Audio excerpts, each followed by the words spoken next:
So welcome to Worldwide Slot Car Chat on Zoom number 302. The gang is all here. I'm your host, Greg Gaub. We got Mike and Courtney and John and Rob and Leo is back and Wayne's here and Dewan and Garth and another Wayne and other people. Let's talk slot cars. Anybody got any show and tell? Go ahead, Mike. I got a new car that's not normally mine. This is a retro Can-Am chassis, a new chassis that I just got. Shiggy just set it up. It's called a toilet bowl chassis for obvious reasons. It replaces this one. And you can see the difference in the two. Yeah, there we go. So, lot better handling car. And of course, this is what the cars look like. Almost completely unlike a real car. Mm. But yeah, they're fun. They're fun cars to putz around with. Sure. And that's all I got. All right. Well, thank you for showing off your new toys. Go ahead, Mr. Weber. Okay, let me make a little adjustment here. All right. Okay, one thing kind of interesting, I wanted to have a look at, so I bought from eBay, is a Ferrari F40 Womp chassis, womp body. Womp body. It doesn't say womp, but you know it's Parma, and so yeah, it's womp. That's, I think, is going to make a kind of a cool car when they get around to building the chassis for it. And speaking of building chassis, I saw one of these also on eBay and sprung for it. John Kitt may know a little something about that. Oh yeah. It's new. It's new. So it'll be kind of interesting. I don't see any reason why it would not work pretty dang well. And in case there are probably some folks that don't know what this is. Hey, King John, look, I got mine. Look, we're brothers. We're brothers. Yeah. There you go. John squared. Right. I mean, there's a certain member who joins periodically who poo-poos these, but don't listen to him. What the hell does he know? These things actually really work. In fact, if you by chance watch my next episode, which will come up on Friday, I use this yet again. It works. Cool. Good. I have no doubt. I mean, all the basics are there. Yeah, there are some things maybe that could be useful, depending on what sort of chassis you're building. But for the basics, this I think is great. So anyway. Oh, John, did you get the box? No box. No, it was in a plastic bag, heavy plastic bag, and I got the instruction sheet that came. Well, I got to tell you, the way that looks, it looks like it's never been used. Yeah, I have no doubt. The all the hardware was in some little Ziploc bags. It didn't look like they'd ever been opened. So, Sorry, thing. but I'm going to have to be the first person who owns up to this. I don't know what the hell that's for. Okay. It's a chassis jig. Well, I guessed it might be. It was I made guessed by it might Rusty. be. Let John Kitt tell you all about it. He knows everything about it. I know. Okay, so That's it. the way I use mine, like the thing in the center, John, is actually to hold the motor. It doesn't really work that well. Putting something underneath to sort of set the chassis height works the best, but it's a Rusket Adjusto jig from the 60s, and it really works.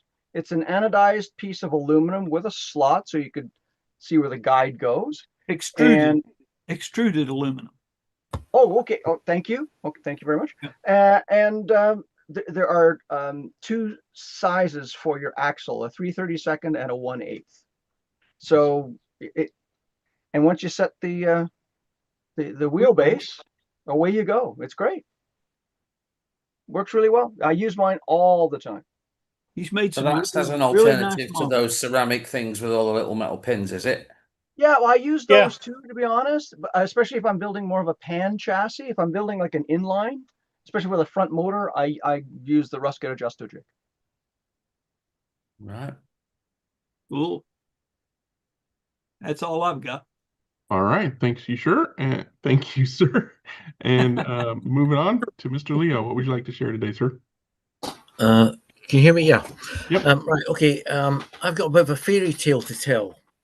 So I've messaged you the link for a video to Greg in the chat. So probably better if you show the video. Okay. I'll do a quick intro and then you can hit the play button. Okay. Give me a When you're sec to ready. think I got where did you put the link? Oh, there it is. In the Okay. chat, It's in the private Zoom message. chat, or is it I on the got it. Windows? The direct message. Okay. This video So this is a fairy tale story about a special car, Porsche 935. And those of you with long memories may remember Worldwide Slot Car Chat number 64. Only 2 digits, number 64. Wow, was it that long ago? Oh my We goodness. decided to produce a version of the 935, which our Greg, the famous Greg Gobb, host of the Worldwide Slot Car Chat, had dreamed over, shall we say, for many a year. And a few of us grouped together to try and produce the car. And here is my version of the car, not that red one, but one that appears later, which matches Greg's specification, as it were. John Kitt did the clever bits with the resin to produce the actual car.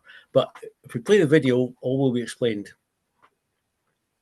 I forgot to share audio. Ah. I'll just skip to the good part.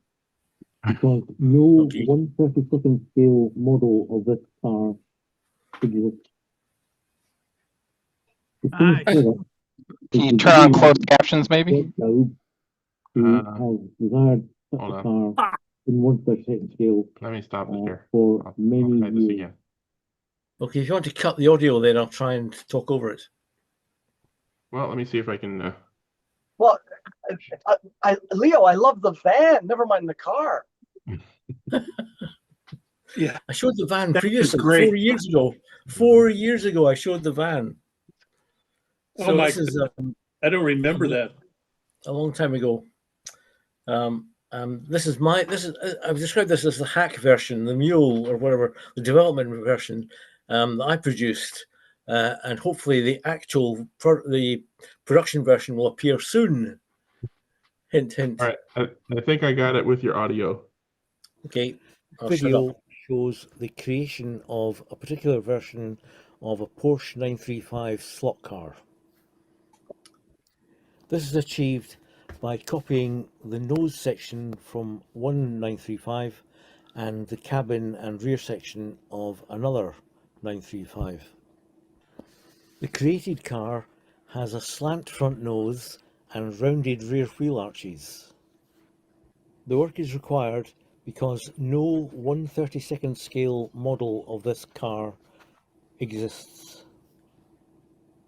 The finished product is the dream of Greg Gobb, who has desired such a car in 1/32nd scale for many years.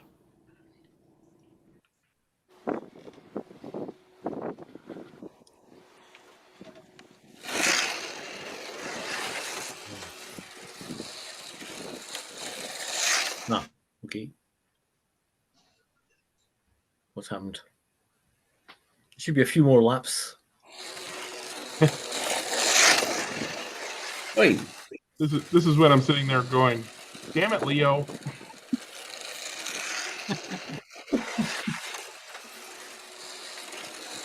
So this is the backup car in case the professionally made one never actually surfaces. But I think it will. I think it will soon. Brett Becker. Oh, what's that? Hey, Brett. It's going good for me. How's it going for you? Cool. Thanks, Yeah. Brett.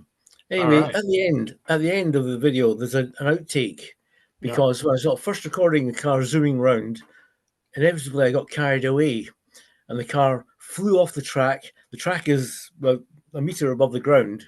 It flew off the track and crashed down onto the ground. I thought, oh no, it's wrecked already.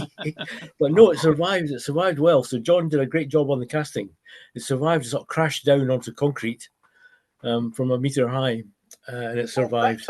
Thanks for doing the testing for us, Leo. I really appreciate it. It passed the crash test. Oh man, well that way I'm not a crash test dummy. Yeah, yes. Just the So, last part. So yeah, is the video finished playing, or I think It's playing. It's just slow. No, this might be the outtake of the crash. Yep.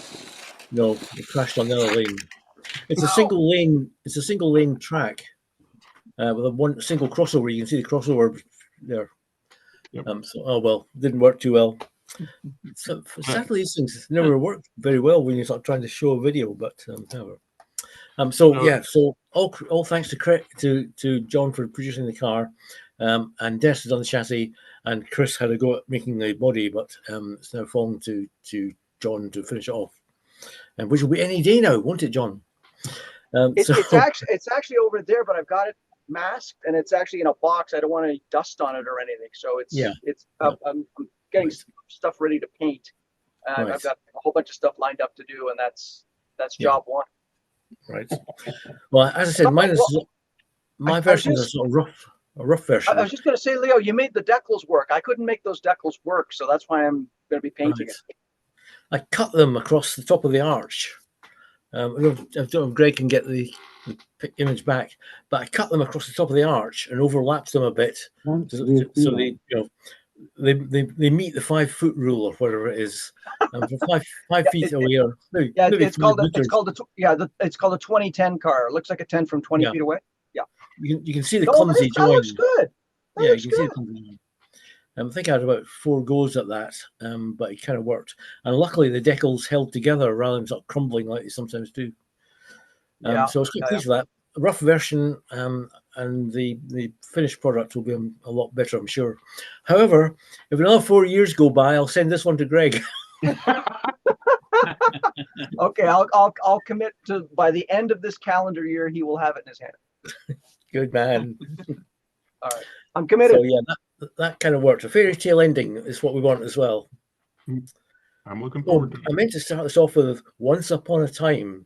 There was a Porsche 935. What about that? But yes, so hopefully we get a fairy tale ending. Yeah, looking forward to it. Yep. Yeah, great video. That's all, folks. I'll put the link in the YouTube. God damn it! I'll put my hand down. Zoom, copy, paste. I'm gonna give it to the YouTubers so that they can see it. Right.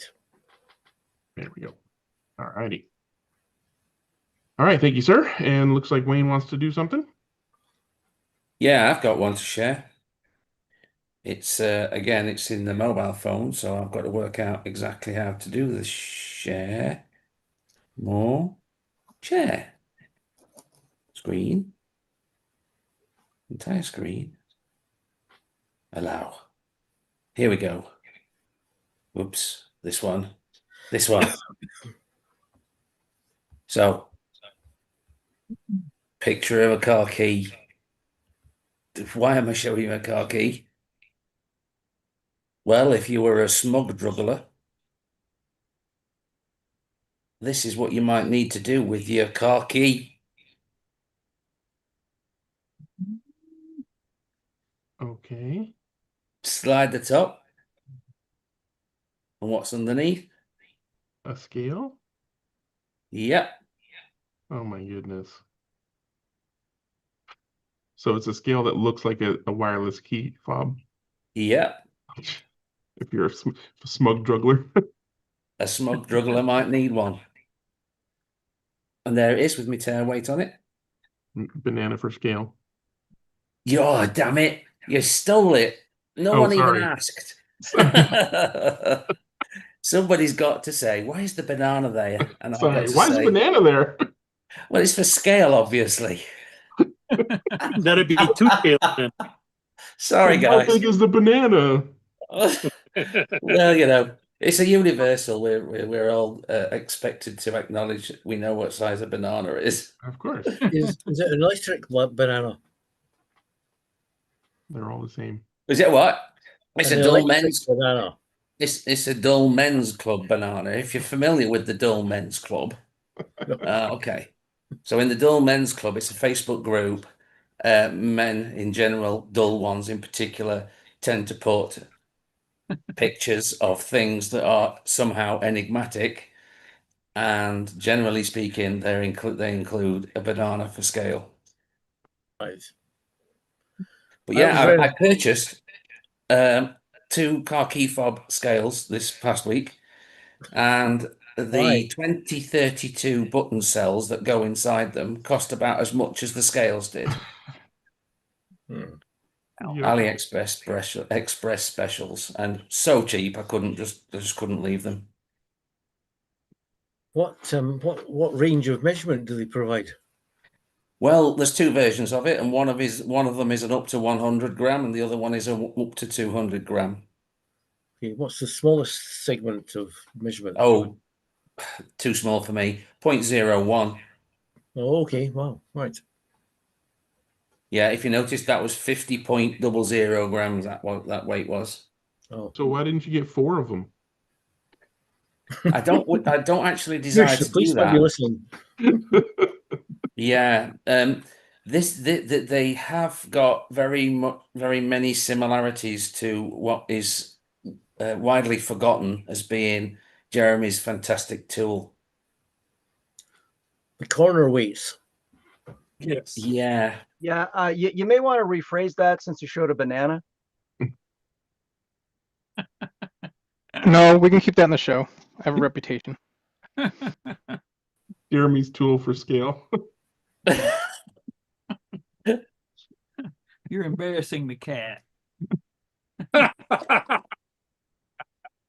Well, that's what I bought this week, and is it slot car related? Well, I'd like to think so, because obviously that's my main purpose for that. Yep. But yeah. Alrighty, any other show and tells out there? Garth, you got another progress on your chassis pod thing? No? Wow. I'm not sure it's a chat session without an update from Garth's. We actually it was very interesting to watch last week's chat, because it's not really show and tell anymore, this, I'm afraid. I should leave it for later. No, we're done.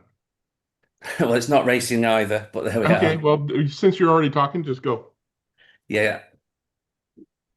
It was very interesting to see how much of a step change in performance Garth appeared to get from his motorpod. And I couldn't accept that there was that much different, 2 seconds or more difference between a stock motorpod and a pod that can pivot in a different way. On a But there was 20-second lap. but that's a huge percentage, isn't it? Or Yeah. even on, you know what I'm saying? As expressed as a percent, you wouldn't expect a slot car that's set properly to improve by such a huge margin. Yeah. But I did notice something that I don't think anyone picked up on, and that is that if you think about the way, I haven't got the pictures to hand, perhaps Garth still got them nearby and he could share them again, I don't know. But where his pivot is in three-dimensional space in the car is completely at a different height to the place where the screws would normally attach the pod to the chassis. And this is because of the screw head.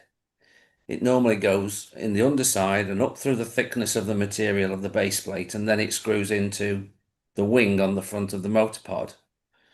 And what Garth's done is screwed a fixed component to that, which doesn't move at all, because he's not set it up with any pod float at the front, I'm presuming. But in reality, the motion that does take place takes place on a completely different height plane. It's down at bottom of the chassis versus being up above the screw mount hole in the top of the chassis. And I think that might, if there's a difference being made, if there's a fundamental difference, it might actually be that rather than the fact that the pod can rotate easier. It might just be that it all takes place much lower down. Reminds me a lot more of the steel chassis cars and where they have their pins and pivots rather than as opposed to plastic cars, which are generally a bit taller in their chassis. And I thought that was an interesting point, and it might be responsible. Nobody actually mentioned it. Well, that is the fundamental. Well, you're right and you're wrong. Okay. Mostly right, but okay. The mounting points, okay, of the rotating pod are in other words, the bottom of the mounting pads, both the front mounting pad and the rear mounting pads are exactly the same position that the mounting pads on the NSR chassis or motor pod is. It's the same place and space. You're right also because there is one difference, and that's that the thickness of the two side mounting wings washers, okay, are incorporated in the mounting pad thickness. Follow what I'm saying? Yeah. In other words, the plane of the bottom of the pod is the same on both pods. And it is true, it is absolutely true that they rotate or flex or whatever you want to call it, okay, torsion or whatever, okay, is completely different because one, the screw, the suspension is above the pod tab, and on my pod, it is below the pod tab. So yeah, that's what I was. That absolutely comes into play. Okay. How much that comes into play, I think is it's quite a bit, okay, but also it doesn't the NSR pod doesn't really rotate, okay, or move in any. Yeah. And so it's very, very different because if you think about what the wheels do, the wheels drive the motor pod forward, the motor pod drives the chassis forward, and the chassis drives the body forward. You know, it's the a fundamental design part of that thing is the fact that to go backward to the remember the one for the Thunderslot, Wayne. Mm-hmm. The Thunderslot pod had four mounting tabs that were were so the suspension of the motor pod was floating on four foam mounting pads. Okay, so that's different. Okay, that's hugely different. Okay, and that's a hallmark of the design actually. So. But I the agree key with what difference you're is that we usually drive the screws, that be they suspension screws or pods or threaded pod screws, which are effectively hard mounted to the pod. We're usually driving the chassis forward with the screws. And because you've got that disconnect between the mounting lug at the front with its male pivot on it and the female pivot and the motor pod. So what you're actually driving forward is the tube on the front of the pod drives the pin, and that's at a completely different height. And the pin is driving the screws at the top, admittedly. So there is the force path does go up again, but if you consider the pin part is as part of the chassis, then you're really pushing the chassis at a completely different height. It's like pushing the back of the car in the back bumper as opposed to pushing the back car underneath where the exhaust pipe goes. You're pushing it forward at a much what you're saying height. is not true. There's only a single mounting point in the front, and both mounting points on both the stock pod and the rotating pod are exactly the same. They're hard mounted. Okay. On top of the chassis. What? On the top of the screw holes in the chassis. You see, Yeah. what I think happens with your motor pod is that you may not see it or notice it, but it must marginally extend slightly as you lift off the power. It must extend. The pin must come out of the tube very slightly, and then when you get back on the power, the tube goes back over the pin, and there's a pull disconnect there where the tube can go inside. The pin can go in and outside of the tube in your pod that can't Yes. happen with a stock one. That's yes. My answer to that is yes and no. And yes, because the width of the pin or the width of the tube is yada long, it's well into an inch long. Okay, so there isn't a lot of forward motion that it can do because of that. But don't forget that the screws that mount on the side screws that mount into the tabs, okay, are slightly can move this way and that way. Yeah. Just ever so slightly, because the tab holes, okay, that are in the tabs are tapped, are threaded, and then the suspension screw, okay, is turned down to roughly the size of the inside of those threads. And that's so that limits that ability to move back and forth. Okay. It can move up and down. It's more likely it'll move up and down. The idea is that it move up and down on the foam. Okay. So, yeah. And we're talking about minuscules. Okay. So if you're talking about like this thing jerking back and forth like that. No, it's not going to move very much, but the force path is going to be through. Well, it could be through the side wings if the side wings were threaded. Either Or way, if there's enough motion there for the screw to wobble, then the force will go through the tube. Either way, 2.4 seconds is 2.4 seconds. Okay. And if it makes you happy, okay, I'm damn shocked that it was that much. I was incredibly shocked. Okay. Yeah. Because on the previous pod, the Thunderslot pod, and granted there's more mounting points on the Thunderslot pod, okay, it was nary difference. It was a little faster, but nowhere near 2 seconds. Okay. I mean, it was shocking to me. Yeah. I think to complete the experiment, you should have perhaps put the stock pod back in again. You've gone from the stock pod to the rotating pod, and I think perhaps you should have put the stock pod back in again at the end. That would be if I gave a damn, but I don't really give a I have a pod that I can produce by buying it from a 3D printer that replaces that pod, which means I can use it, and it's 2.4 seconds faster. So I don't give a fuck about that stock motor pod at this point.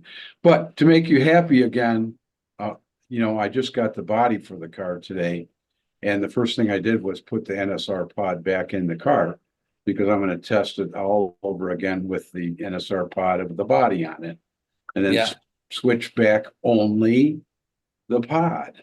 Okay, again. Good. I look forward to finding out what happens. So between you and Courtney, you guys are driving me crazy. Okay, with times and testing and all other shit. Fast is fast on my track. Okay. You love it. See, and I will tell you that there's another thing that, in your scientific mind, Wayne, okay, there's another thing that I'm kind of developing that is, I don't know if I'm full of shit or whatever, but I really think one of the things that's happening is the way the car, the rotating motor pod in any one of the cars, okay, one of the things that's happening that is really making it quite good is the fact that as it's going into and out of a corner, okay, the way that it is transferring weight, okay, is very fast. Okay, because if you look at the slight rotation of the tube in the as it that slight rotation, it as it goes in and the weight is transferred, okay, one direction.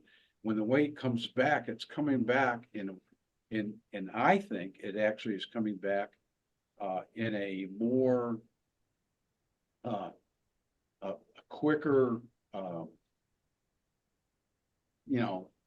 way, or a faster, it's part of the performance of the car, the pod in the car. Okay, I mean, I think that's one of the things that's one of the things that I believe it to be called, I call it my description of it is cat-like. The car seems like it's cat-like, as it's going, and it feels that way when you're driving it. You know what I mean? It feels faster. Okay, cornering. Okay, both going in and out of corners. Okay, it's it's not. It gets rid of all the rickety rackety kind of sound and feel to the car. So, but that's just me. You know what I mean? So a couple of the guys on YouTube are asking when they can get some of these pods. Well,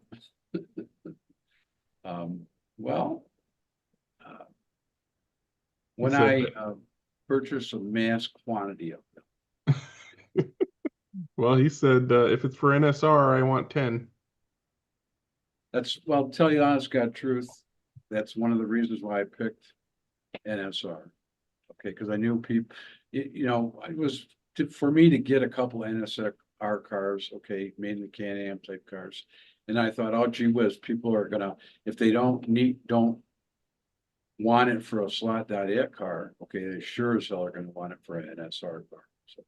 Garth, you could be a 10-year. No, and I'm absolutely, I would never do it for that reason. I would do it for just so that people could have it. That's all. Yep. And then I would make Jeremy do all the parts. Garth, I know somebody who has a bunch of NSR cars that I could try it on. Who's that? Me. That's the same clown that's already got one of the other pods that never tried it. Okay. Right? Well, he needs more than one. He's got to do a whole set. Yeah. Yeah. Well, the reason I would like to is because I have not been able to, on my track, extract the best performance out of my NSR cars, and I want to see what the difference is. I've always attributed it to the side mounting of the pod on the NSR.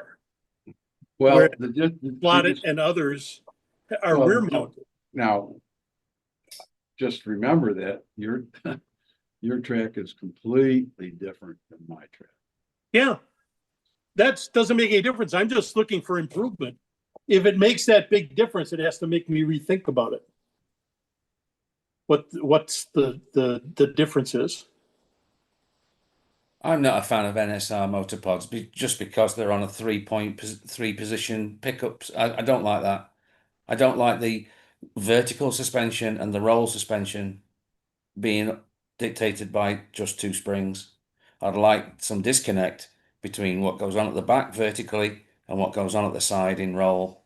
And the slotted pod with the Evo wings gives me some of that disconnect. They're still interconnected, but it gives me a little bit more control. On your cars, do you suspend are the motor pods suspended or foam mounted or silicone mounted, or are they above the tabs? Okay. I mean, your suspension, you said springs, okay, that's above the tabs. Okay. Yeah, I've also got the same 1mm interface underneath the wings of the motorpod. Okay. Between the chassis and the motorpod. They are suspended. Yes, they are disconnected. Okay. Actually, you consider those sort of bump stops. Yeah. Well, they're absolutely critical in my case because if I build without them, the chassis is 1mm higher than it should be. Because the wings are designed that way. They're absolutely, the wings are, you normally can put a thread through a wing and you've got about 3mm height in a wing for you to be able to put that thread in. Well, the wings on my motor pods are much, much slimmer than that. Well, they're a millimeter slimmer than that. Do you So they're file only... them or do you order them that way? No. I mean, we make them that way. We design Okay. them that way. We make them that way. And so they have to have a shim underneath of some sort. In fact, you could remove it and have a very high chassis if you really wanted to. But I often use silicone washers there, and I'm in the process of I've got some sponge I can use in there as well. I'm in the process of extending the range of materials that I can actually put in that gap as well. I'm active on Mhm. that at the moment. And by that, I mean I've also acquired the same silicone foam that Garth's got. And I've got some other things as well. Cool. I don't get to run very often. And when I do run, it's got to be right.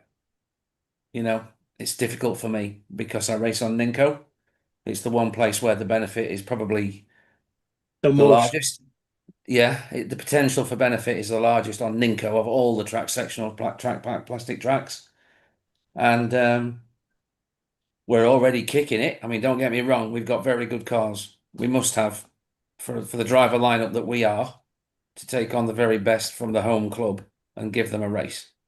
Wherever you go, we've got to have something going on that's right about the cars. But Well, is all the I can safety tell you better? about my stuff is that I do not have any cars that don't have rotating tube pods in them. It just Yeah. makes everything better. You know, I can't think of any other reason other than, I mean, obviously they're cheap because, they're 3D printed and stuff and they're lightweight and all that other stuff, but if they were slow, they wouldn't be in the cars. Yeah. And I really think it's not just, and I know people are gonna slap me down for this, like Courtney, okay? But it's not just speed, okay? It's not just, it's performance, it's the way the car drives, okay? I really think that it makes the cars better, Easier to drive. easier to drive. Well, that turns into speed in its own right. The speed, exactly. Yes, but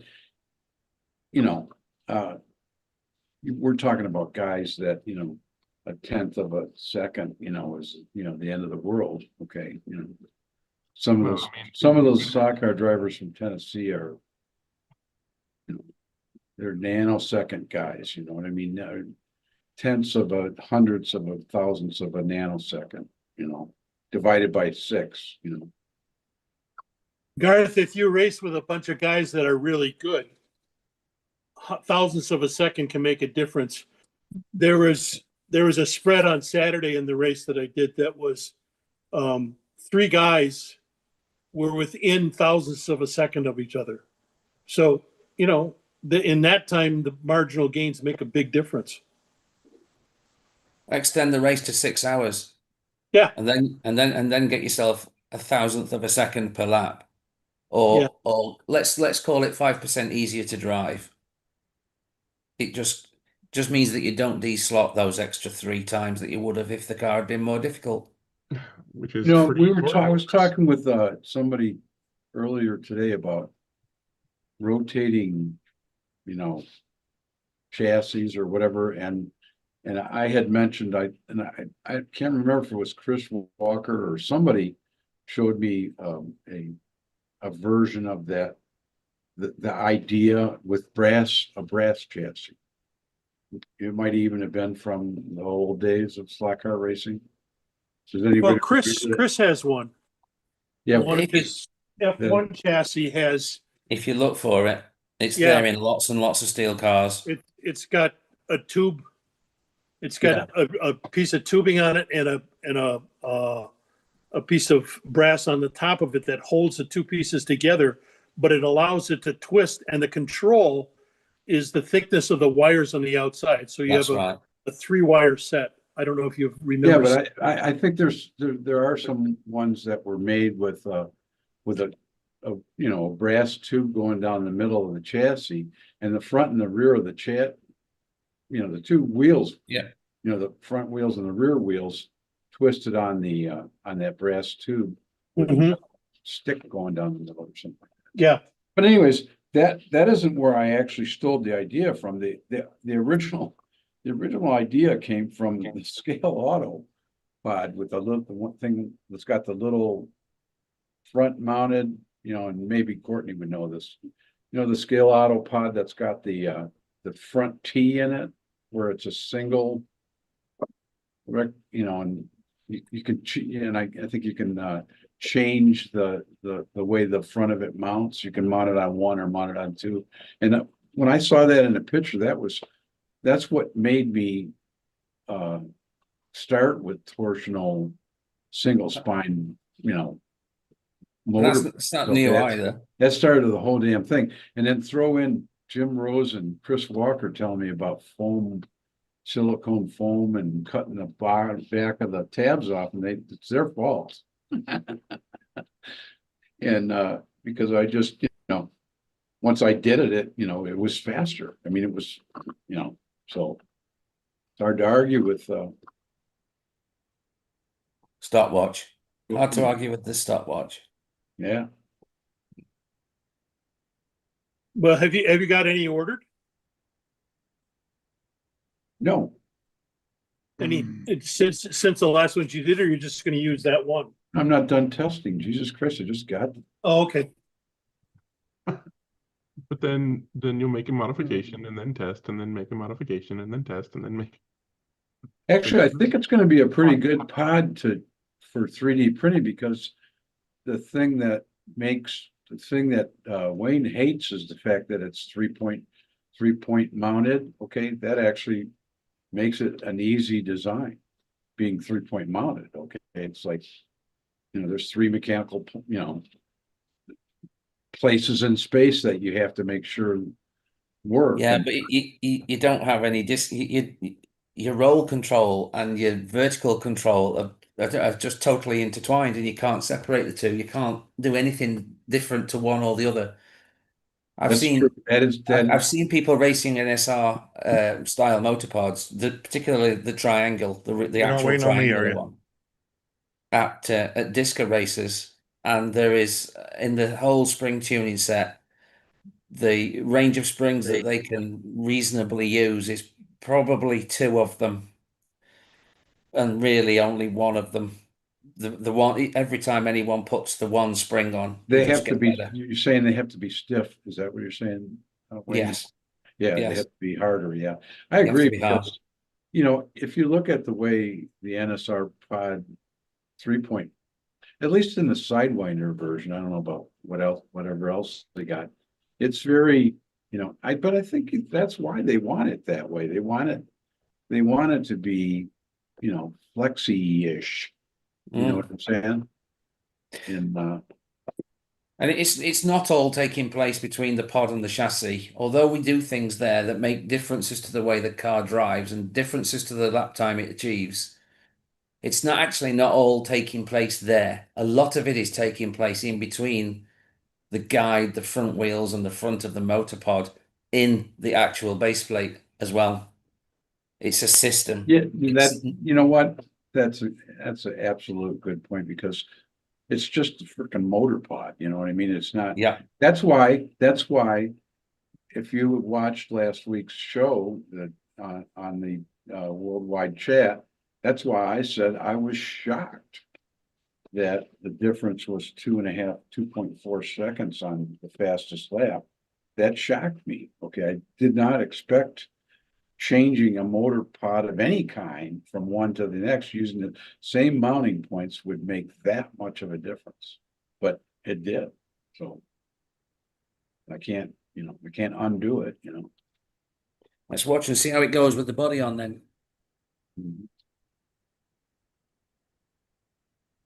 All right, I guess let's talk about club corner stuff. Anybody got any racing they want to talk about? Mike? Yeah, I raced 3 out of the previous 4 days, so I guess I got some to talk about. A little bit. Yeah, go for it. On Saturday, I raced. Let me get my stuff up first. So I can share. I guess I'll share those first because they're easiest. Okay.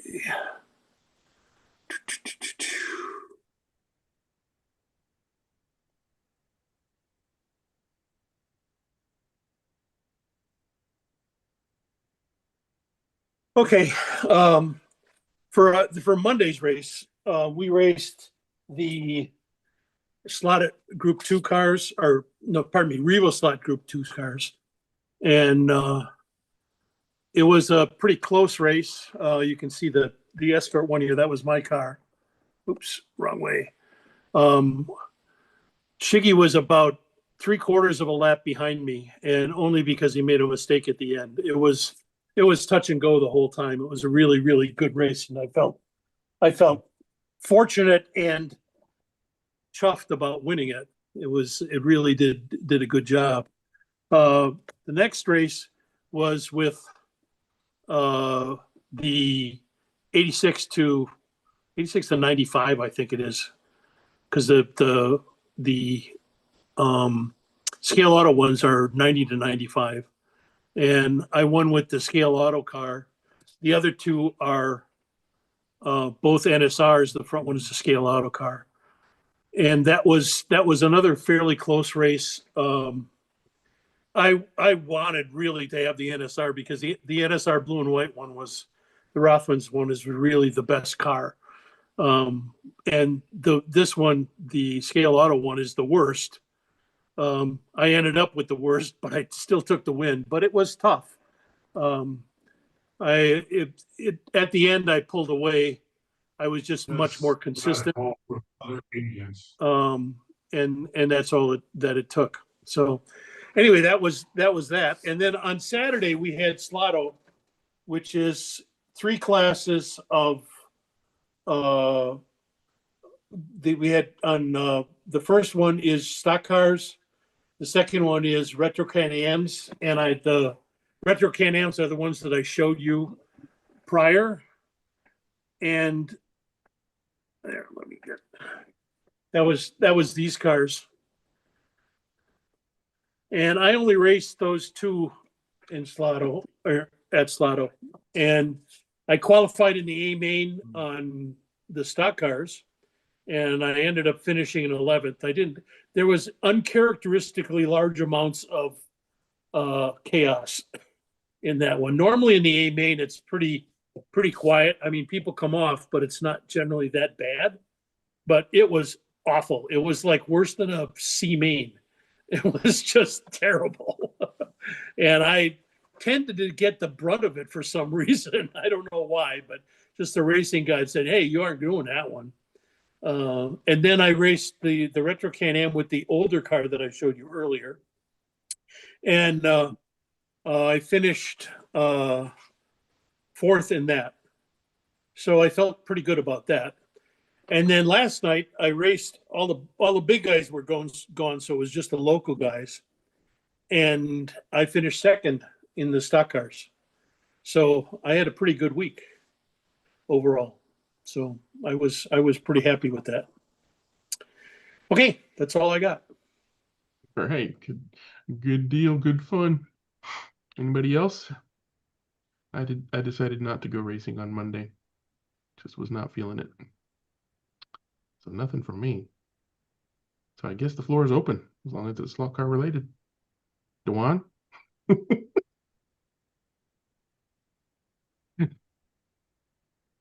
You're usually something you often have a thing that you want to bring up or ask. So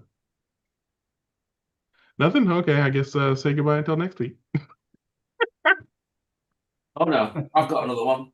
Okay, all right. This will clear out the next hour. Well, I watched a video this week. Forgive me for just not being on camera for a moment, but I watched a video on YouTube this week. I think it's worth having a little conversation about it. It was on a channel called Road America Northwest. Oh.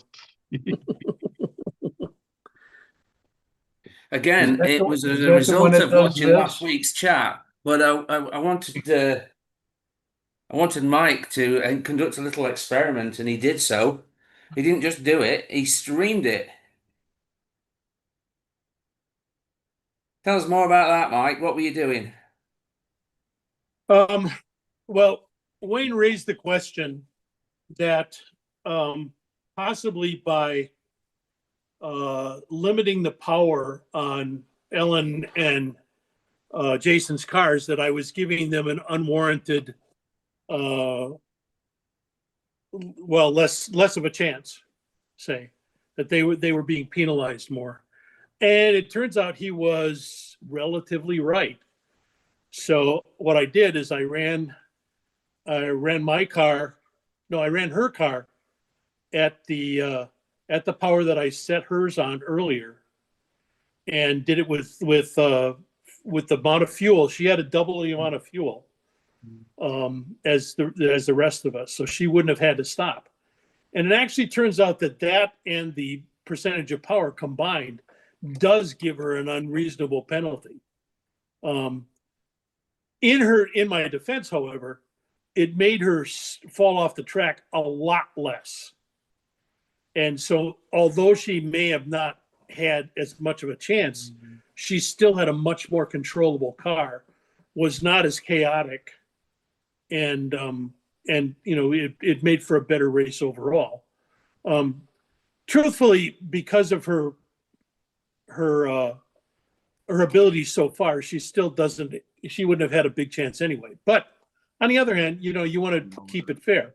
So what I'm going to do is change my methodology of BOP in the future to use the burn rate much more as a balance of power rather than the tank size. And it's interesting because earlier I realized that even when I penalized myself with 10 liters less of fuel, it didn't seem to make as much of a difference as I expected it to. So the fuel tank thing, the problem with it is that if you have a larger size fuel tank, it takes longer to fill it up. Mm-hmm. So consequently, that's more of a penalization than even the power loss. So Aren't you simulating fuel weight as well? Kind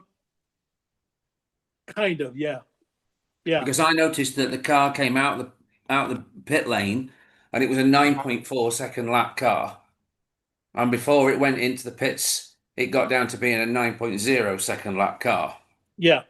And that was running on the 80% power set that I think you got it on. Yeah, that's And then correct. you switched it up to a 100% power car, left the tank sizes and stuff alone, and it went to being 8.5 second laps, and as its fuel ran away, it went to being 8.0 second laps. Yeah. So it became about a second a lap faster than it ever would have been for Ellen. Now, I'm not saying she got the talent to do the 8.0 second laps, and that's where what your statement holds, that she was far less chaotic, far more capable of keeping the car going and having a better race because of it. The thing is that by giving her the double size fuel tank, yes, you were causing her to have double length pit stops because she needed to put twice as much fuel in there. But you were also holding her in the heavy fuel tank range where the car was only capable of 9.5s, 9.3s eventually for a much longer period of time. True. Which meant that she was, as much as you thought you were boosting her, you were actually handicapping her just about as much, probably more. Yeah. And it was the balance thing, and you discovered this live, and it was very entertaining. Well, it wasn't very entertaining to watch, but it was very interesting for the individuals who knew what you were doing. It was quite entertaining to watch you learn this live, and then also discover that you can deslot the car in a straight line on the main straight. That was another big discovery that you made. Well, that was one of the strange things that happened. There's apparently a bump that at a certain level of power deslotted the car in a straight line, and it was like, what the hell was that? And I bent the track down a little bit, and that took care of it. What's the But it cause for was the bump? interesting to find out. What was the cause for the bump? Previously, when you take the track apart at that point, which I've had to do periodically, you bend it up just a little bit, right? Well, that bump stayed in there, and that's what that was. And I had never had that before, because if you noticed, it only did it at a certain speed level with her car. And that's once I bent it back down, bent it the opposite direction, that took care of it. It was just hitting it at the right speed lifted it enough to pull it out of the slot. So it was interesting from that standpoint too. So yeah, it was a very boring video. Especially as it looked like the laptop had jumped out onto the track, tried to commit suicide or something. That one was my fault. I had apparently moved the laptop and not noticed it, and hit the edge of the laptop at speed at the end of the straightaway. And man, that was a nasty bump. That was a serious full stop, wasn't it? Yeah, it sure was. But yeah, one very boring video, and I was concentrating and not speaking very much, so it's definitely super boring. But basically what I did is I ran 225 lap races back to back with different settings. That's all it was. And I put it up there mainly so Wayne could see it. That's all. I don't, did you see it when it was live, or did you see it afterwards? I saw it a full day later. Oh, okay. It was interesting to note, though, that because you run for 125 laps, there was no time associated with it. I still don't know exactly how long it takes Helen to do 125 laps versus you with 100% power with the same car. You know what? I forgot to look about that. There is, if you widen your field a little bit, you can see down on the bottom left of the screen on the television. It should tell you the time. Right. So I forgotten to look at that. I will do that. You didn't speak of it, and because you're not racing over a set time. You're racing over a set laps in the way that Jeremy would have you do. Yes. We don't know how long it takes Helen to do 125 laps. She never does it. True enough. Yeah. So, it was worthwhile, wasn't it? Yes, it was. It was enlightening. Did anyone else enjoy watching that video? I apologize. I had not seen it.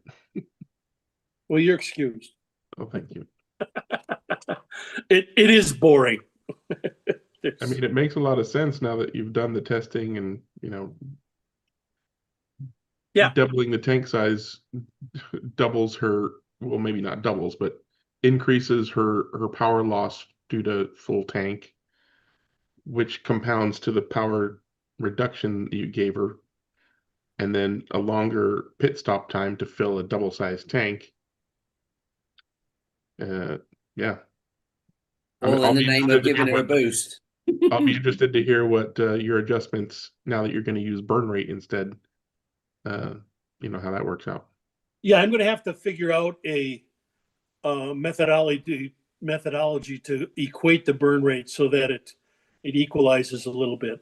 I mean, that's the numbers are strictly a guess because they don't make any sense whatsoever. For instance, on oxygen, having it be 50,000 units as opposed to 4,000 units on SSD. So the numbers just don't make any sense. They're just random, even though he equates them as number of segments per liter. It makes no sense. So basically, you just plug in the numbers that seem to work to try. At least I did. I plugged in the numbers that seemed to work for the amount of laps that I wanted to get for a tank of fuel, and used 100 liters per fuel to figure that out. I do know that. Well, what I'll have to do is I'll have to test again maybe I'll make another boring video on how to figure that out, the burn rates. Yeah. And that way I can give an idea of how much difference there is between each. If I do it like an SSD, if I do it in like 500 units or in oxygen 5,000, and see what the differences are there. So I can sort of make a formula for how much I want to change it so it works. Yeah. But doing BOP as a guest, just like it is in real life. Yeah. All right. Looking forward to that. What you got, Leo? Nope, Interestingly enough on that, to just follow up, I just noticed a video on Sebring coming up, the Sebring race, the World Endurance, well, no, IMSA race, come to think of it, is coming up, and they were doing all kinds of machinations with the BOP there, and it was interesting to note how much there is with they measure weight differences, and they measure power percentages, and they don't play with fuel size, I don't think. But it was interesting to see that there is like, oh, I have to do that in the same way. Yeah. So.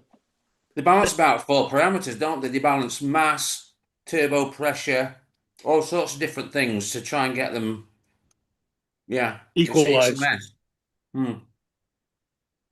Sorry, go ahead. Leo has his hands up, so does the one. Thanks, Wayne. Go ahead, Leo. You're still muted.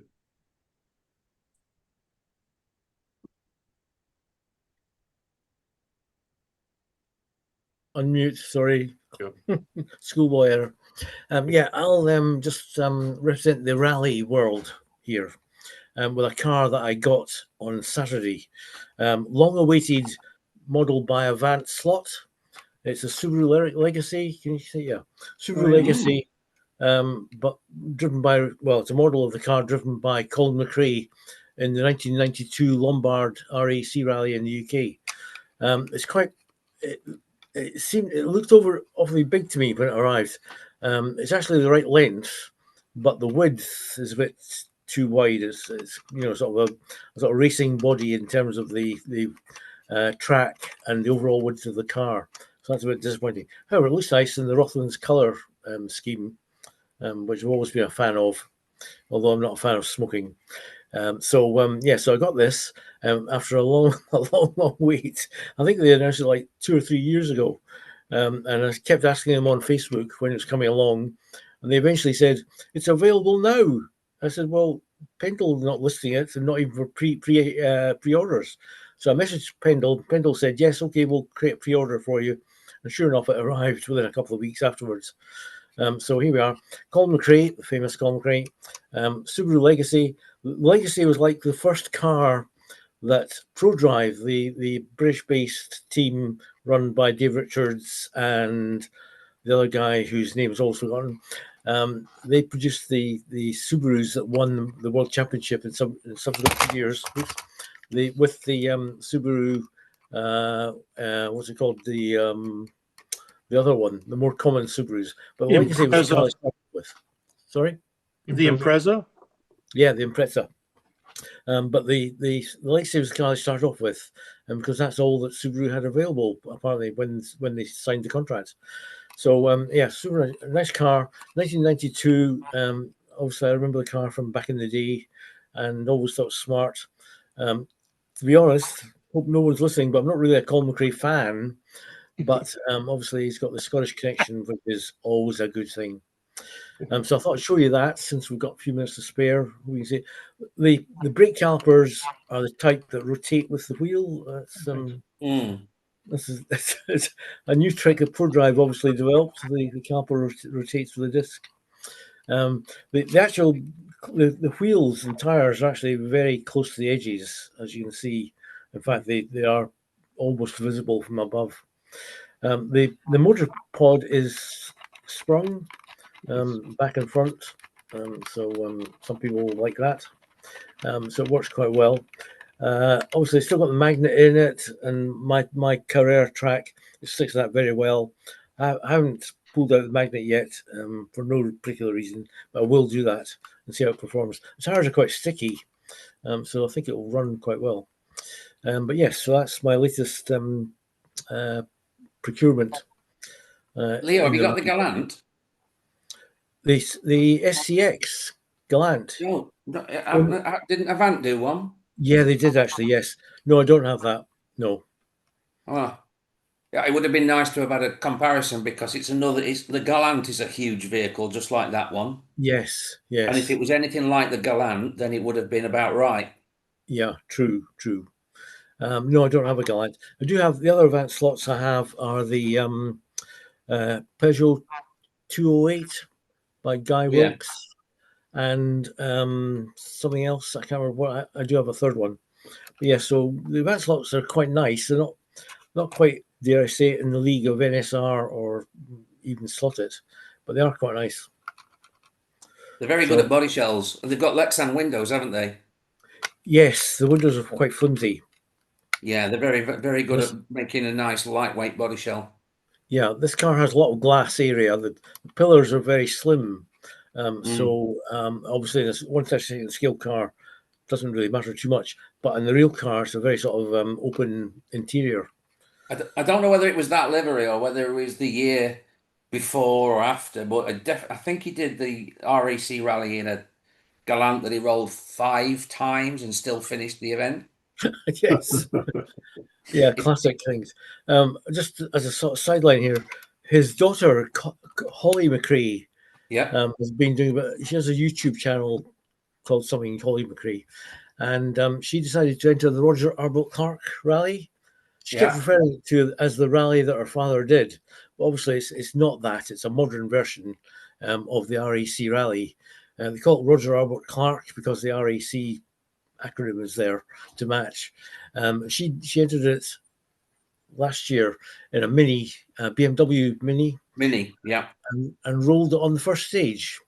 It was very slippery and snow. The stages were snowbound, and basically there were a lot of cars went off. And she rolled on. I think it's actually maybe the second stage. She rolled it on the very second stage. The guy who was navigating for her is her boyfriend, John Anderson. He said, "Yeah, you've obviously picked up your father's driving skills." Which is quite amusing. But yes, so yeah. You mentioned David Richards as the chief man behind ProDrive at the time. Yes. I've got an interesting little anecdote connected with that. Back in 2020, when we were all in COVID lockdown, my local motor club, motoring full-size motorsport organisation, is the Clwyd Vale Motor Club, with Clwyd Vale being the Vale of Clwyd in North Wales. Yeah. Well, who is the president of our motor club? Oh, Dave Richards, right. Yeah. And I was in a Zoom quiz with David Richards. Okay, well done. Well, did you win? No, I don't think I win. There must have been about 30 people on screen at the time, of 30 living rooms, because nobody got anything to do in particular, but Zoom quizzes seem to be a thing that grew in popularity through that period. And like I say, I don't know enough about my full-size motorsport like some of the anoraks do, shall we say? Yeah. Yeah. But yeah, he was in he didn't win either, don't get me wrong. But yeah, to be in the same Zoom quiz with David Richards, I was almost starstruck. I nearly asked him, "Have you ever heard of me, David?" Yes. Well, there's one thing you're famous for, Wayne. We won't go into that, but yeah, there's one thing you're definitely famous for. I was starstruck with David Richards as well. A couple of years ago, it was a celebration of Jim Clark's winning of his second World Championship or something, 60th anniversary of that. Down at Duns in the Borders, where Jim came from. Yeah. And they had a big celebration at Duns Castle. And one of the guests was Dave Richards. And I was walking along, there he was. And I thought, oh, well, I say hello. No. So I was too starstruck to speak to him. But I'm not too sure why he was there. I don't know if there's a Jim Clark connection at all. I can't think that there is. But he was there. Dave Richards has been in every pie, though, hasn't he? He's been in Formula One. He's been, you know what I mean? He was also the World Rally Championship promoter and behind the TV coverage at one point as well. Yes. He's currently the chairman of Motorsport UK, I think. UK, yeah.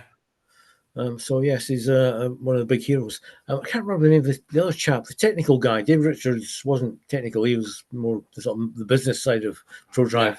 The other guy, I can't remember his name, but anyways, he was there as well. But yes, so Star Trek and stroking my Rothman Subaru Legacy. Why that one in particular? Why were you keen for that one? I guess it was the first introduction to Subaru in rallying, and it was like a sort of exotic car when it appeared on the RAC Rally, and I thought, oh, what's that? Very rare. I think Legacies that version of Legacy are still quite a very rare car.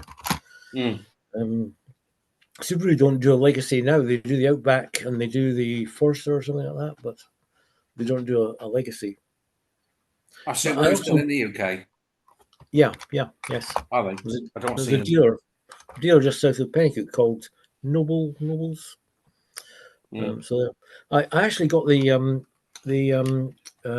Richard Burns version as well, which is LNX sponsored, LNX livery, the laptop people. And my plan was to make a service barge to go with this out of Richard Burns' car, paint it white and do Rothman's livery on it. However, I found that Advanced Lot actually produce a white body version of the Legacy, so I wouldn't, I have to strip the Richard Burns car to redo it. But I could have bought the plain white car to use as a basis. But yeah, so I quite like all the Legacies. Quite like them. That's all good. Yeah. All right. A little bit of rallying history for us. What would you like to ask, Dawn? Oh, I just figured I'd touch base on some dialogue that came up with the Revell group. Well, actually, some questions that I had posed. I think a while back I showed you guys some interesting layouts that came out of they were posted in that group. Some Revell track and some monogram track, and I'm gonna go just bring them up again. Yeah, my memory ain't that good. So I think it should be showing. Yeah. All right. Well, the thing that I start inquiring about, this is posted by a guy named Ron. Oh boy, I forgot his name now. Ron Knoll, I think it is. Was the numbering on the track? How he put the lane numberings on the track, and so because I've experimented with different things, and one was some vinyl electrical tape, different colors, because I have my track based on the colors, not the lane number, and but over time they just start peeling up, and I've tried about 3 or 4 different things, right? And so I just inquired, well, what did they use for their different tracks, and I think let me see if we have. Yeah, I can see it better. This is another monogram track. You see how I did it here and with the black and everything. And so I was wondering what he used, vinyl or something that was sticking in. He says that he just simply got some stencils and permanent marker. Yep. And so that's what I'm going to be. I just got my stencils in this week, and so I'll be experimenting with them both on the monogram track as well as the Revell track. And because I am using color-coded lanes, that's what I've been using all along. I'm going to do a combination of both the color coding and the numbers. I have the 1 inch. These are 1 inch, I'm pretty sure. And I got 1 inch, 3/4 inch, and 1/2 inch. And I'm hoping I can get by with the 1/2 inch. Overwhelming, but let's see how well the permanent markers work with that. So it's kind of. I don't know if I might have responded to that, but what I did on my track and what some of the other guys have done with their Scalextric tracks, because it's polypropylene and doesn't, lots of things don't work on it.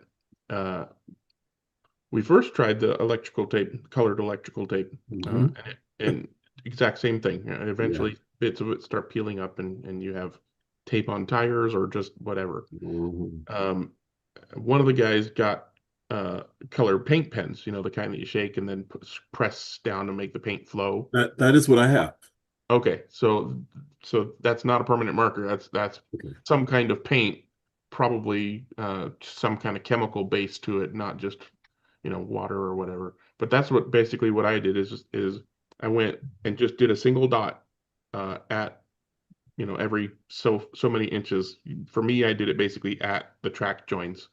I did basically one full length straight and then a dot and then a full length straight and then a dot. And then so basically there's dots all over the place. So when you look at the track to figure out which lane is which, it's obvious. There's plenty of dots for you to refer to put the car in the correct lane. But when you're looking at the track like this from far away, you don't see a rainbow. Yeah. Yeah. So I mean, I Well, wouldn't yeah, even bother with stencils. I assume that each of your driver stations have some kind of color yeah, I have associated. the driver stations are color coded, and again, I have The yeah, race controllers are management. color coded. The driver stations are color coded. I Yeah, even have color coded chairs. But anyway, yeah. So I wouldn't even worry about numbers because that just leads people to say numbers instead of color. but I So was gonna have just them together, but the number and the color. So don't. That's what I'm saying. Don't put the number because then somebody will say lane 2. And then people are going like, well, which one's lane 2? Should have said blue, right? Otherwise you got big numbers all over the place, and then because the numbers are larger, they tend to be more in the tire area, the wear right, area of the track. So I would just colors only, just colored dots, colored little colored stripes or whatever, however you want to do it, and just don't even put numbers. that was my original approach because that's what I have right now. Is it's strictly a little dot. Primarily, all the turns have dots. Um, about a quarter inch dot. Plus, Pretty plus good. to Greg's point, the advantage of just using colors, if you have youngsters, they'll know colors before numbers, perhaps. Well, that's why I thought about doing the combination. They'll have the color with the number. So I was going to have the lens. I just can't think of any good reason to also have it be numbers. Yeah. It's like introducing a second language into the room. We don't want two languages being spoken. That's basically what I'm saying. Is if it's all just color, the driver stations are colored, the lanes have colored dots, the race manager has the With color. colors linked Yes. to the lane. Yes. Everything is colors. Don't put numbers in there too, because like I said, people are going to start screaming numbers when they should be screaming colors. Mhm. Or vice versa, because somebody will be looking at the numbers, not thinking about the color, and then somebody will say the color, and they're like having to re-look at the track to figure out which color is which number, which means looking at all four to make sure they're looking at the right color when they're thinking number, or vice versa. Gotcha. But you know what? Do you, boo. Let us know how it goes. Yeah. So I'll probably do. I'll probably between now and next week have it sorted out. Yeah. Okay. That's all. I just want to share that. And Okie dokie.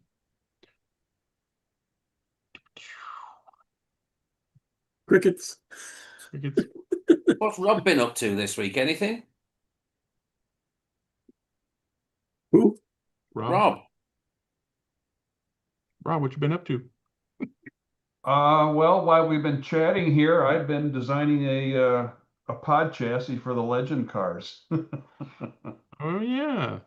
And I was talking to Garth today for about an hour on the phone and getting a little feedback on 3-point pods. And I had this other pod I was using a flex plate on, and I was testing that a little bit today. And I don't have a carbon fiber piece cut out yet. I have a 2 millimeter thick piece of carbon fiber plate that I was going to make a flex plate out of, and then that flex plate gets tweaked a little bit and trimmed down to provide enough twist for the pod, and depends on how the weave is done.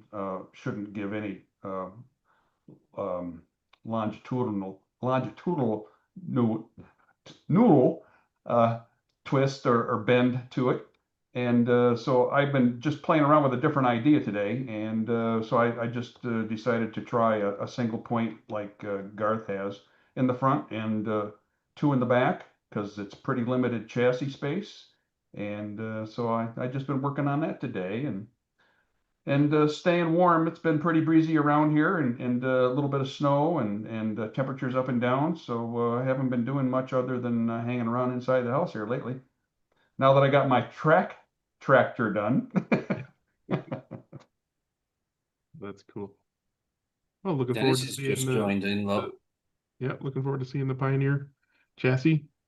Yeah, and Dennis is here. Yeah, Yeah, I'll print some Dennis is pieces out and do some testing. Dennis is just leaving Electric Dreams. I'm going to switch my video off because Okay. it takes too much bandwidth. If I can work it. Yeah, Dennis is here at last.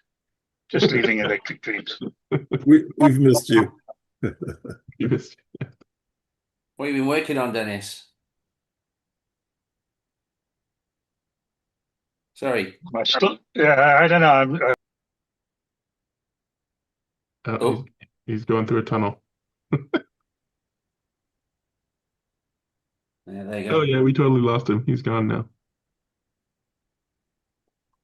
I was gonna say earlier we were talking about Garth's chassis and he was like, yeah, Courtney's, trying to get, thousands off his time, right? And I'm like, well, he also does a lot of proxies, and the best thing about a proxy is an easy to drive car. So if that new, pivot pod made it so much easier and consistent to drive, that's a proxy thing right there. Especially if it also results in faster times. Well, I'm actually curious to try it, when it comes to fruition. Now I'm back. Oh, hi, Dennis. Because the rotating pod on the slotted chassis did not seem to make a huge difference. Not much that I could tell. Although it did seem to make it better driving. But that's hard to quantify. You can see what happens there. But knowing how tail happy most of my NSRs are, I wonder if that could be helpful to try and do that. And Garth, do you have foam underneath the tabs on the pod, the mounting tabs? Yeah, he's got it above and below. Okay. So he designed them with that. So he designs in that part of it, and that I wonder if that would make a significant enough difference to do it. I thought he did that to the slotted one too, though. He did do it to the slotted one, but I still could not discern a significant amount of difference in the car that I've got. The one car that I've got. Trying it back and forth, it didn't. It was okay, but it didn't seem to make a huge difference. But if it makes that much difference on NSR, I'd be really impressed because my NSR cars are second fiddle to most of my other ones on my track. Yeah. Could be just the way I drive or whatever. I don't know, but it's interesting. Although I have to say that the angle winder NSRs that I have work pretty well. And I don't know, like for instance, the Mercedes GT3 car in an angle winder with that pod works pretty well. But I don't know if that was mostly motor or mostly handling. It still was a little tail happy compared to my other sideways GT3 cars. So, but the motor was real healthy. So that's not the pod that Garth's just done, by the way. Which one? The one you showed just now. The angle winder? No, I know that. No, the triangular one. You showed an angle winder in a triangle pod. Oh yeah. If I'm not mistaken, Garth's just done the classic pod. The classic rectangular pod? Yeah. Yeah, because he's doing classic cars. He's doing the classic. He's doing the Can-Am cars. Yeah, well, I still have enough of those, and they still have the same problem. So yeah. Anyway, I don't know if Dennis, are you on now? Yeah, he's still here. Yeah, I'm back. Sorry about that. Oh, that's okay. Did you see Sorry? the chassis that I showed earlier? No, sir. I just got on 2 minutes ago because I So if just got you in want the to take a car. look, this is a new Okay. chassis done by Garrett. I think you met Chance down there, I think, didn't you? But this is the retro chassis that he's done, that Garrett's done. So you can see it. Anyway, I showed it earlier. It's a new one that I just got. Seems to be pretty good. He's muted, so I'm not sure if he intentionally is muted or doesn't realize he's muted. But did it mute itself again? Yeah. Sorry. So what is your response to Mike's chassis? I said that was a nice chassis and that both Garrett and Chance build very well. And Yeah, they that do. maybe that chassis will work real well on bank tracks, but it's probably a little on the light side for a flat track. Yeah. Yeah. Well, the track that I race on is a big bank on it, so that helps. And it seems to work pretty well. Good. Yeah, All it's right, very nice. They build nice stuff. Yeah, they do. Those young guys are the future of retro racing. Yeah. Yeah. The few And I the got to few race of them them, once a month. the few of them that there are. What Well, is their young? kids are there too. So obviously not Yeah. that young. Kids. The kids are not building yet, though. No, they're not building, but they are racing, and that's a good thing. Yes. If they get into building too, that will help. Because that's part of, that was part of why retro racing started in the beginning, was so that we could all build brass and wire chassis again. Yeah. It wasn't really about the racing, it was all about the building. But that changed very quickly, unfortunately. Yeah. Just a little addendum to my racing at Slotto on there. Zane is Chance's 10-year-old. He beat me 50 laps. Oh. Yeah, but then he's right. He's got his dad wrenching for him, so that helps, True. And there's a bunch of guys. There's a bunch of guys. I could beat a bunch of guys by 50 laps if Chance was wrenching for me and building my cars. Yeah. Yeah, if I were rich enough, I would buy all of his cars. I would just say, okay, I'll take the one that you won with this week. Yeah. And knowing Chance, he'd sell it to you because He would.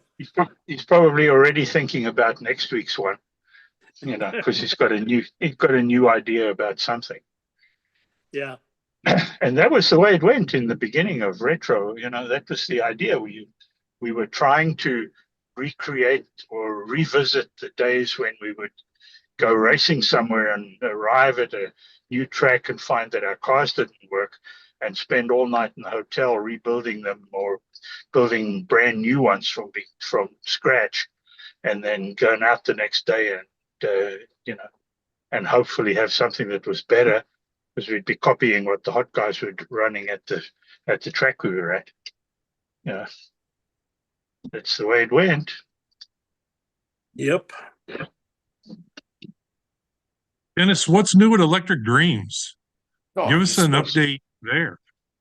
Okay. Some personnel changes. We've just brought on 3 new guys.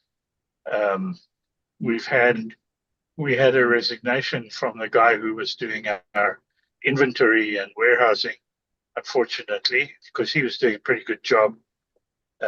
And then Marco's been struggling to find guys who share his vision for all of our media presence. And now he seems to have found some new guys. So we've got a new stock manager, and 2 new guys working the media. So we'll see how that goes. So that's one of the new things. I saw them unpacking today a massive shipment from Slotted. So there's just orange header cards everywhere in the back of the store at the moment as they unpack all of that. There's the big Scale Auto festival coming up, not this weekend, but the following one, the 28th and 29th or whatever it is. Yeah, 28th and 29th. And we're holding thumbs so we get the parts in, because Spain have been a little late on parts.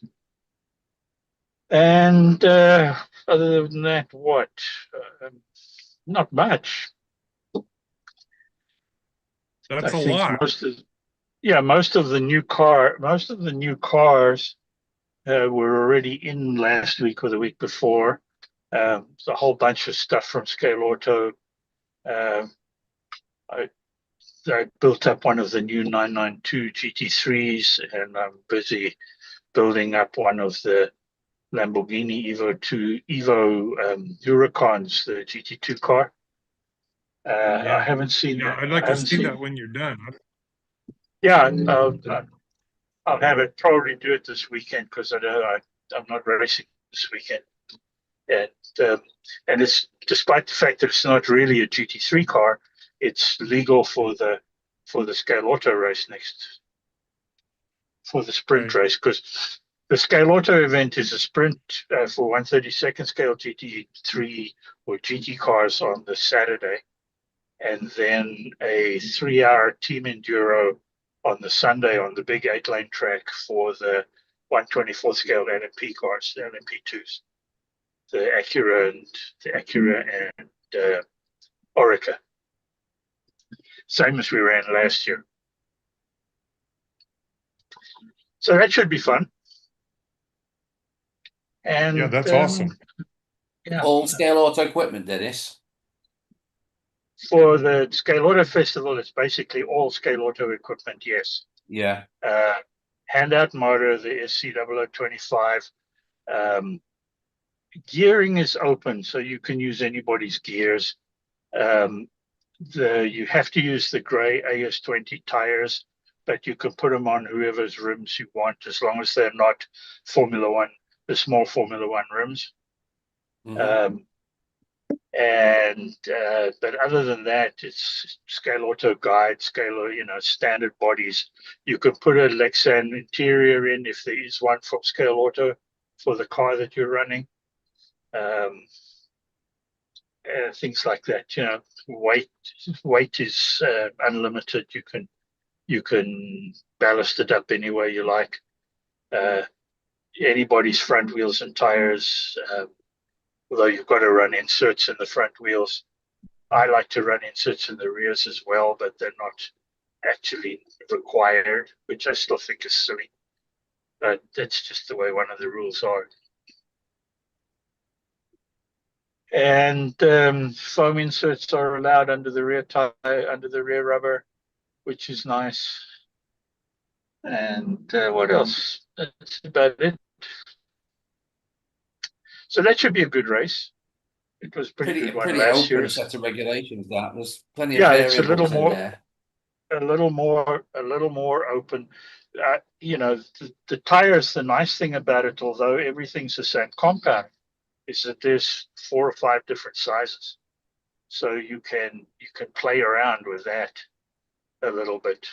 And like for example, I've used the Scale Auto Formula One tire, which fits on a Scale Auto wheel, Formula One wheel, but I haven't used those. I've gone a slightly different way, which I might reveal after the event.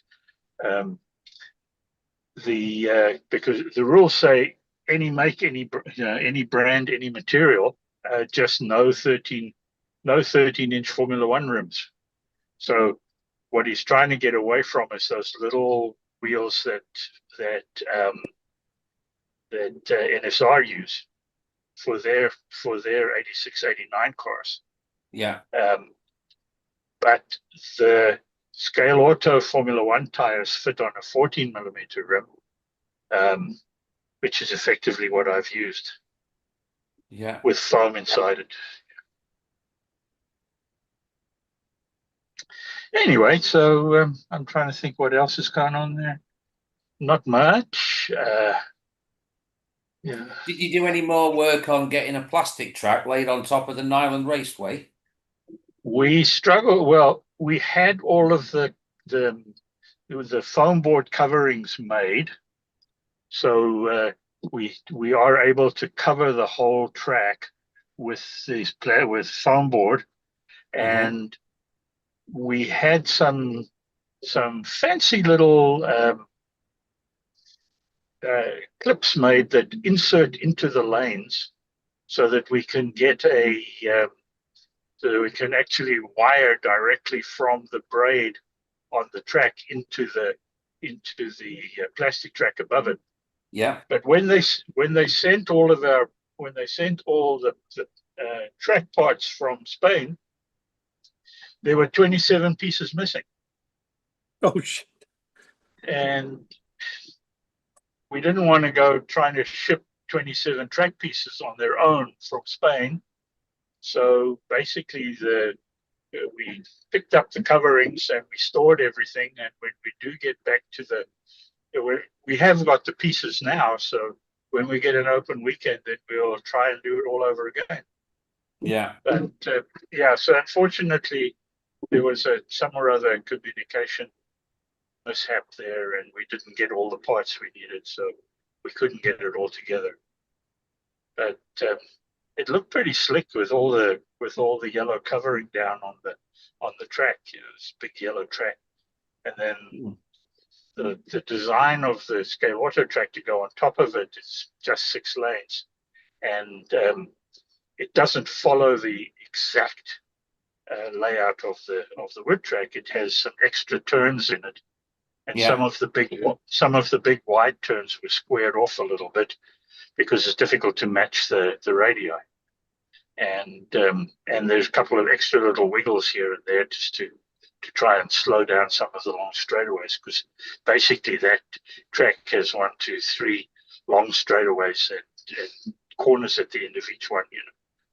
So now the plastic track would have looked a little bit more technical than that. So it's good. Yeah.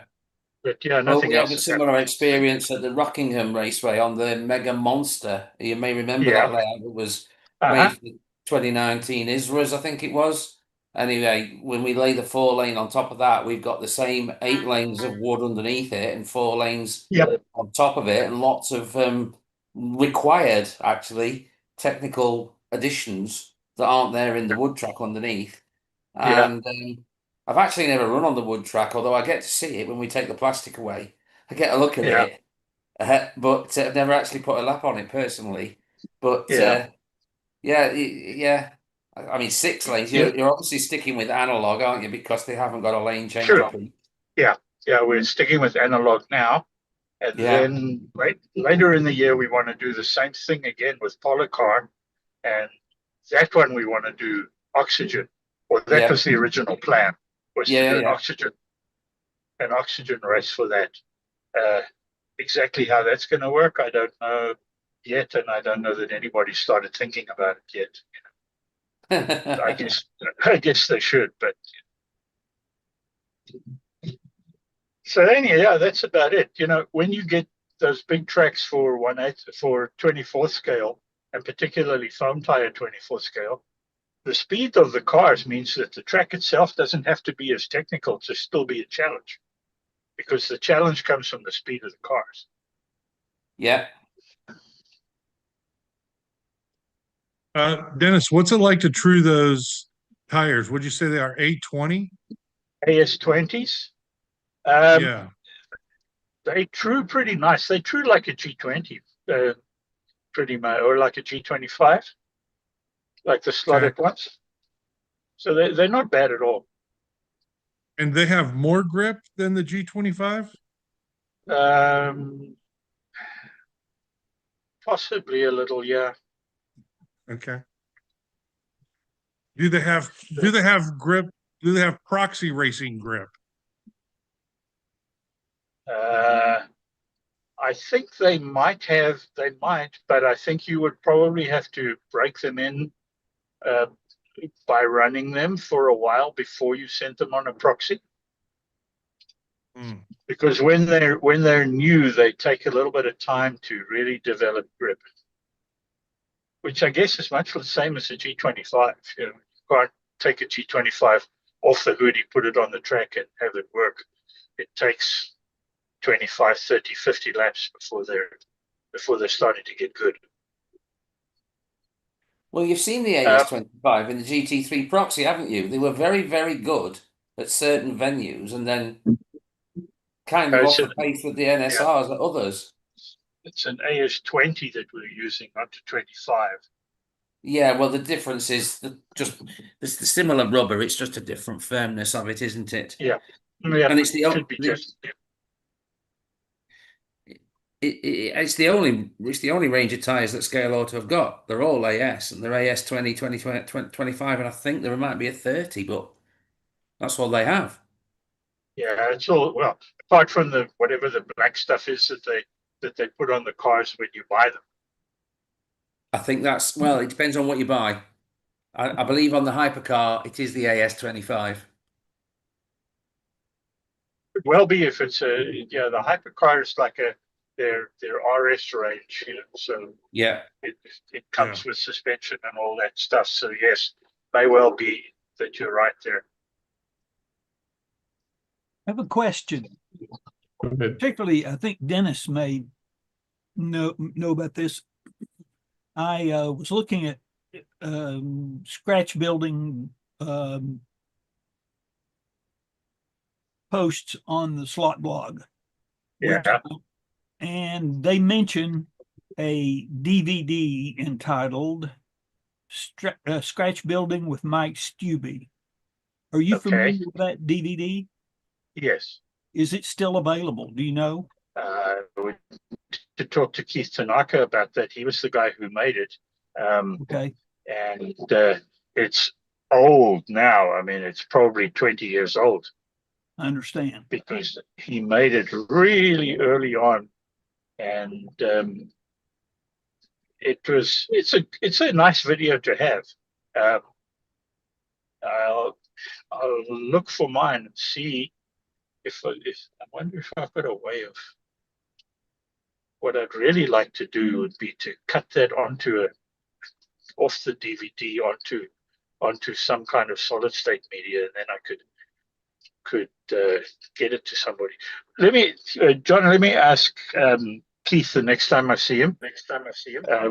Okay. Which will be next at the Team Enduro, and I'll see then. And so I can report back in a week or two. That'd be great. Thank you. Thanks. You're welcome. Hey, John, I just posted in the chat on YouTube. There's a Tony P did a whole big session of chassis building. I don't think, if I remember, the audio is not very good, but it's worth a watch. Tony P. Yeah. Yeah. Tony P. Tony P. I'm fortunate enough to own Tony P. Tony Przbalowicz, is that right?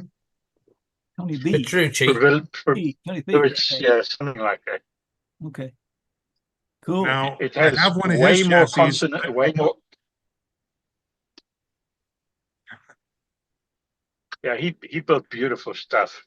He really did. And lots and lots and lots of them. I have a Tony P chassis. I do not own a Samson chassis yet. You don't? Sad, oh, isn't my it? Goodness me. Spend some money. Why do I still speak to you? I don't. You're out of the graciousness of your heart, I suppose. You're just that guy. Just that kind of guy. Well, there are about 600 of them out there, so you might. There've been quite a few on eBay over the years. Depends on what you're looking for. Whether you're looking for a modern retro car or an old retro car. I'm looking for something fast. Yeah, but then stick with your Tony P stuff. Because my stuff's all slow. My stuff's all slow these days. And Now, I haven't built a retro chassis in 2 years. yeah. Well, I'm not even racing much. Retro's died down south, so Yeah. let's see here. So your hypercar in the proxy is doing okay with the zero grips on it. It is indeed not zero grip, zero graining. Yeah. Or sorry, zero graining. Mine are zero grip. Yeah. You got the super slip non-grip ones, right? Yeah. Okay. Right. Yeah, I just popped a set of zero grainings on there that I used on my GT car at Edmonton, and it seemed to work okay down here. So I sent it off, and it seems to be working pretty well. Yeah, doing better than most people's. Yeah. Well, doing better than the number 0 anyway. That's all that really matters for some people, I guess. Yes. All right, let's find out what Rob wants to pitch in here. Go ahead, Rob. I have something that I heard about on a web chat. I'll share this. It's a SRC slot car, and this is the chassis that they were showing. The photographer's name is Lego. You guys have heard of him, I'm sure. Oh, Ray Lego, yeah. Yeah. Anyway, he was on the Marty Ford's webcast Tuesday. But this kind of brought my attention because of the chassis design on this SRC. And this SRC I don't think is very common in the US. It's a very expensive car. I think it's a 1/32 scale, but I'm not sure. It looks Yes, it looks like a 919 chassis. It's just a 919 chassis. Yeah. And what drew my Or the attention to Toyota it- chassis, one of the two. I don't recall now. Maybe it's Yeah, it was- 919.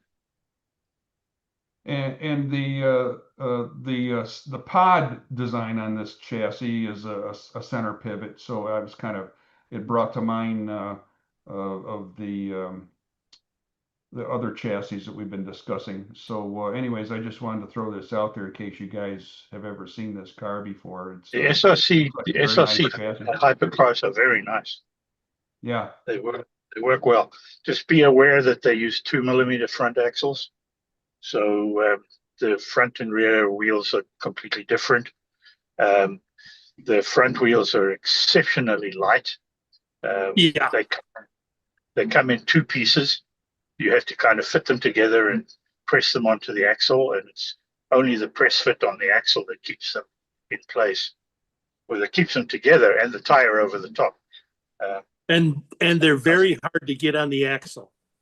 One of mine came with a carbon fiber axle. Actually, I'm trying to remember whether it was the Toyota or the Porsche, but it had a carbon fiber front axle. Yeah. The Porsche I've got has got a carbon fiber front axle. And maybe it's just that one. But the quality of the parts is really good. They need decent tires, of course, but that's pretty much anybody that runs on non-plastic track needs to change the tires. And even plastic, I would think. So this is the only thing I just wanted to bring to mind is just the design of the pod on this uses a center pivot as well too. So yeah, they must be having good luck with it. Otherwise they wouldn't be using that design. But it just caught my attention. I thought I would just share it with everyone. Out of the box, I like them more than the scale. The motor is a little milder, and so they're a lot easier to drive. So you're quite experienced with that Scale Auto SC0029B motor then? The green one? The green and black label in the Scale Auto hypercar. Yep. It's a bit tasty, yeah. It's a really nice motor for their 1/24 scale bolt together chassis. Yeah, But man, for a 1/32 scale plastic car, it's 400 centimeters of torque. It's 430, I think it is. Yes, I've been having a look at it myself. It's their handout motor for the Wes endurance series that they race over in over in Spain. Wow. And we use the baby one, Sprinter Junior. 18K, I think ours is, where that one's spec'd at 21.5 or 22.5. I'm not sure which. 21.5, I think, but it's the torque that's the issue. Well, it's an FK 180, so it's going to be pretty torquey, I would imagine. Anyway, yeah. And we use the 18K one in an 88 gram digital GT3 car, and it makes that quite spicy. I can imagine. So even the 18K, I should say, makes that quite spicy. So what the 23K is like in an analog car, I don't know. Yeah. Jim must know. And then he's tamed it though, surely. And then of course the Scale Auto run it in the RT4 pod, which is what, 12.5 degrees. 12 degrees. Yeah. 12 degrees, which moves all the weight even further back. It just makes the whole thing even more spicy. Do you know how much additional weight that moves back? I haven't actually measured to check it out, but I know from driving them that they're very tail happy. I'll show you it won't mean anything to you, Dennis, but I'll just hold up these for the sake of everyone else. They know what this means. Bananas. Bananas. And for Dennis's sake, look at the size of my weigh scale.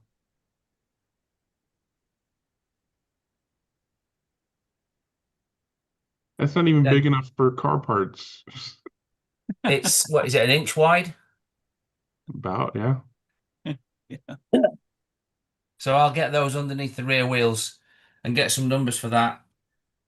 But my understanding is that the difference between a 12-degree angle and a 25-degree angle in terms of mass moved back is not very much at all. We think about it, and we think it's a fair amount. And then NSR come out with an FK 180 hypercar where the angle is down as low as 2 degrees, ostensibly a sidewinder.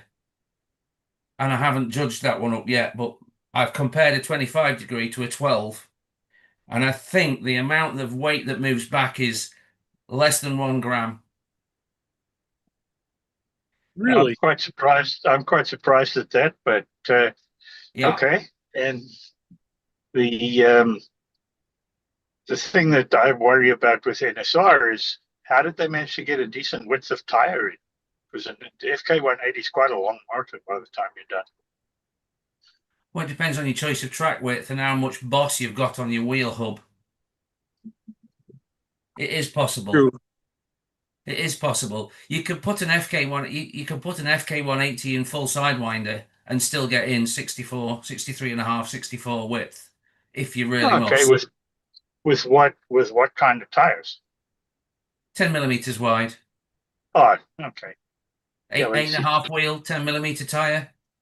10 millimeter tires, but 10 millimeter tire is a skinny thing. I mean, Well, 10 millimeter tire, is that a skinny thing? It depends on whether you're used to you come from a background of racing with Formula One wheels and things like that, or whether you're in the GT3 proxy with your Zebedee wheels that you can't get from anywhere other than Finland or whatever they may be. You know, I'm not 12 millimeter wide tires and above. That's where yeah. Yeah.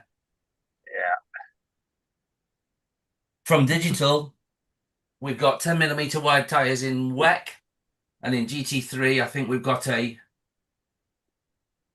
It's a 1323 profile slotted, and I think that might be an 11.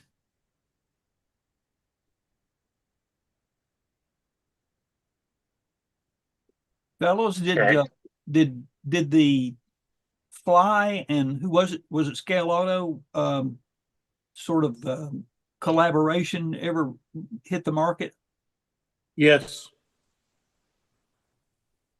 Fly did the bodies and Scale Auto did the chassis. Sorry, the other way Yeah. around. Fly did the bodies. Right. And Scale Auto provided inline running gear, didn't they, to go underneath them? Yeah. And it was some Porsche rally cars, I think. And then they did something with AVAT slot as well, right? Ooh, I don't remember slot? that. With a Van slot. I'm pretty sure Fly and a Van slot did something too. That should Yeah, be anyway. Yeah. Okay. Got about 2 months left to wait to find out what all the new stuff is, because we've got the UK Slot Festival again in May. I'll be there, but I don't know what to expect. There'll be some new things here and there, I imagine. But I don't know if there's going to be anything particularly. There might be something new from MR Slot Car that we're not talking about yet, I guess.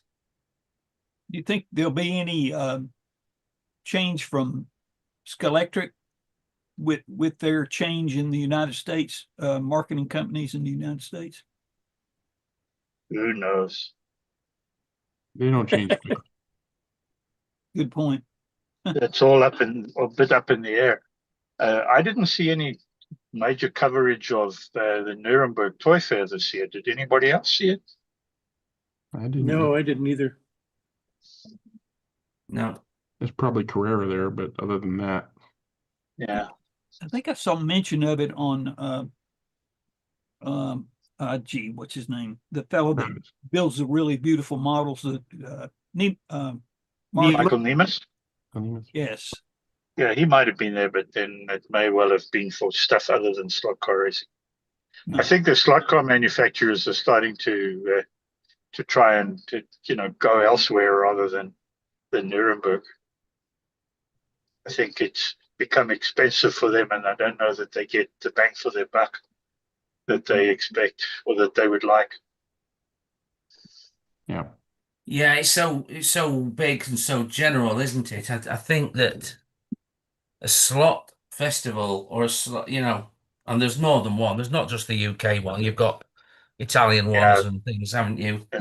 Yeah, there's stuff going on in Spain, particularly now. I think. Yeah. Isn't there a big one in Madrid or somewhere as well coming up, or Barcelona?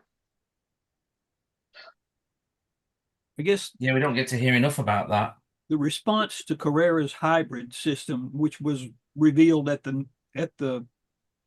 that show last year, I believe, wasn't it? For the first time. Whatever response they got probably will dictate what they do. Yeah. I think I'm going to end the live stream on that note. So until next week, everybody, wait, bye. Bye. Bye. Bye, bye, bye. Bye. Bye, bye, bye. Bye, bye.